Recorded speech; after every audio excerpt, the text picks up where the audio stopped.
Kadama TV waliwo video egenda etambula ng'eraga omwana Nangobi Aisha gwe basazeeko omutwe. Video akabadde katambula nnyo, waliwo n'ebifaananyi baataakingako nga bagamba omuwala oyo bamusaze omutwe. Omuwala ono avuddeyo ne yeekubira enduulu n'agamba si ye gwe basaze omutwe, n'agamba kakole video alage abantu nti ye akyali mulamu.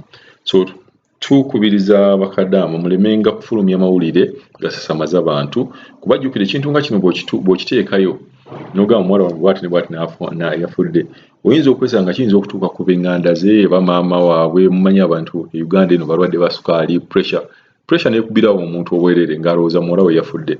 So mwegenderezenga amawulire ge muteekayo. Omuwala ono avuddeyo n'agamba nti akyali mulamu, awo abalaza engoye abagamba ali mulamu akola engoye, yali mulwadde, yaliko omulwadde naye tannaba kufa era akyali mulamu. So omuntu atambuza videos nga zino tekibeera kirungi, sooka omanye video eno eyinza okukola effect ey'amaanyi ku maama wo oba taata wo oba ab'eŋŋanda, kubajjukira nti bo bwe bafuna ekifaananyi nga kino ne voice note ezo ezibadde zigenderako bajja kulowooza nti n'omuwala ono yafa, ate nga batera okombayininga. Kati omuwala oyo yakola audio nga mulwadde.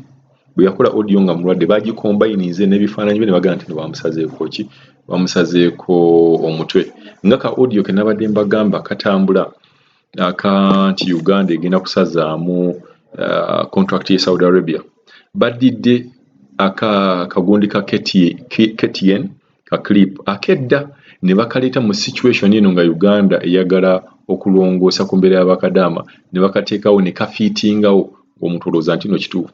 So omuwala ono yali akozeeko audio nga mulwadde nga teyeewulira bulungi, naye tafanga gy'ali, avuddeyo okubagamba nti temweraliikirira n'okugumya famire ye n'okubagamba nti omuwala gwe basazeeko omutwe si ye.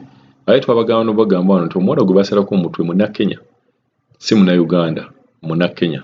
So tugenda kubeera nga tuwuliriza Nangobi abannyonnyole kyazze kitya okubeera nga baamubise naye ng'akyali mulamu, akulage n'emirimu gy'engeri gy'agikolamu. Assalamu alaikum wa rahmatullahi wa barakatuh. Abenzikiriza ni mukama waffe yeebazibwe. Amaina n'eddoboozi ndetebwa Nangobi Aisha. Ku Facebook nkozesa amaina Nangobi Aisha Preach Sherati n'amaina gange genkozesa ku Facebook.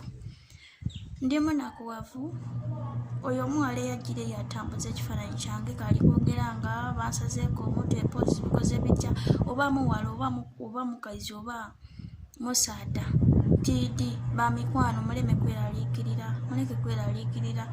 Ndi mulamu, nzira buzibu, ndi fayini ino era kati wano wendi ndi wano ntyaime ndikwoza ngoye ndowooza mulibona engoye diido dye ndikwanika eto mulidibona. Ndi wano kuliya ntyaime era boosi wange omukazi ava kwejjira mu moolo. Ndiwo ndi mulamu, nzira na buzibu bonabona.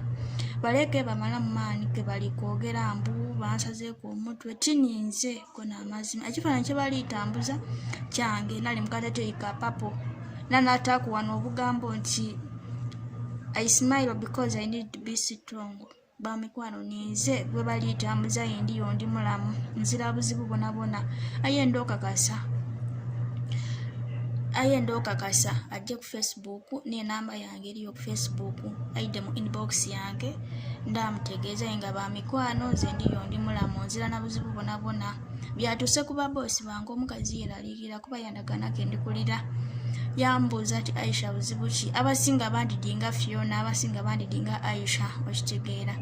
Namukoba nti muna bankobye abawaka bankubiira esimu nga bali kulirabulire nga bali kunkoba mbu wansazeeko omutwe wange myene n'omusaada omukazi yawunze. Bamikwano ndiyo ndi mulamu, nzira taabu.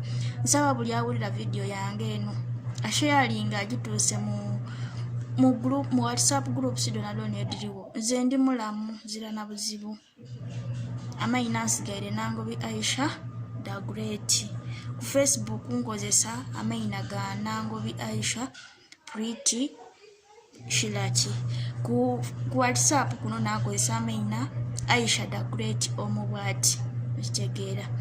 Ku email nakozesa omumbejja Aisha the Great omubwati. Muli ayenda okunsakingaku emikutu denkozesa Assalamu alaikum warahmatullahi wabarakatuh. I love you all.